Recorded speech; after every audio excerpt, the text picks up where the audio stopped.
Hello students, this is your science period and I am your science teacher Yogma. Today we are going to start a new chapter, that is friction.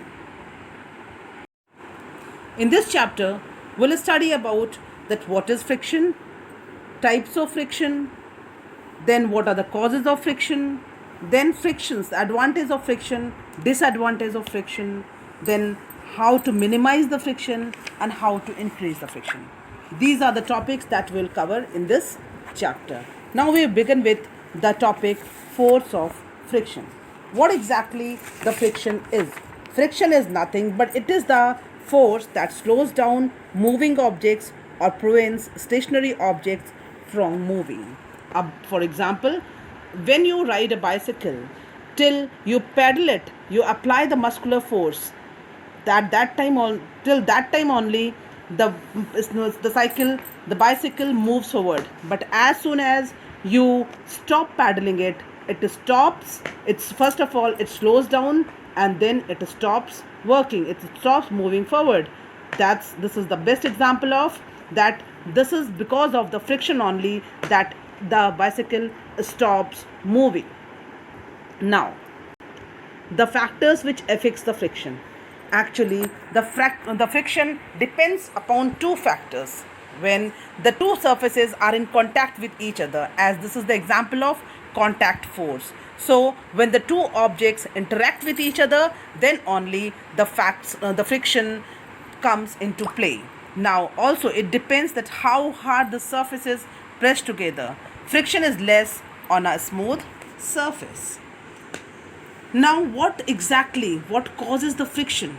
Actually, when we see the things are very smooth, but actually this is only happens just because of the interlocking of irregularities that is between the two surfaces. When the two surfaces come in contact with each other, if we see them with the magnifying glass, we see some structures like this. Such type of structures are present, such type of irregularities are present on the surface, and when we slide over, the thing slides over there, then these surfaces, these hindrances the movement of the object. And just because of this only, the interlocking of the two surfaces, because of this only the friction comes into play. Now the next topic is types of friction. So there are three main types of friction. There are static friction, sliding friction, and rolling friction. Static friction is the friction that is exerted on an object when the object is at rest. And for example, you are moving, just pushing the box towards one direction. So that was before you start pushing it, it was at the stationary. It was stationary, means it was at static position.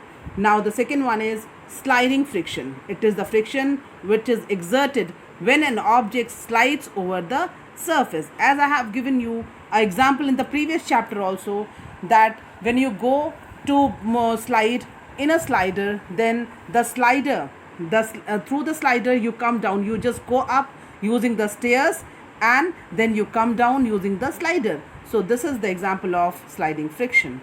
Now the rolling friction. Rolling friction is the friction that is exerted when an object rolls over the surface. Fine. So this is what the example of rolling friction. Now the next friction is fluid friction. Fluid friction is the friction. It is the force of friction which is exerted by the liquids and gases on the objects moving through them. So that's why, actually the birds which are flying in the air, they are having the streamlined body. The fishes that they live inside the water, they are also have the streamlined body. Also the aeroplane which are flying in the sky, that also have the streamlined body. So what is streamlined body? Means it is conical at the beginning and it is flat in the middle, again it is conical at the end. So this is all about, so this shape of the body helps them to enter into the water, as well as helps them to fly in the sky, because this streamlined body reduce the fluid friction, and that's why fishes living in the water have streamlined body to reduce the fluid friction. So this is all about the types of friction, the what is friction and what are the causes of friction. Hope you understood these terms, these topics well. Please read the chapter, read the topics, and then we'll discuss these things, these points in the class also. Thank you very much for watching the video. And students, please don't go out when there is an emergency, then only go out of your home, because it's a pandemic. The scenario outside the home is very crucial, so it's better to be there in the house. Live safely, stay safely, and stay healthy there. Okay, thanks once again. Thanks for watching the video.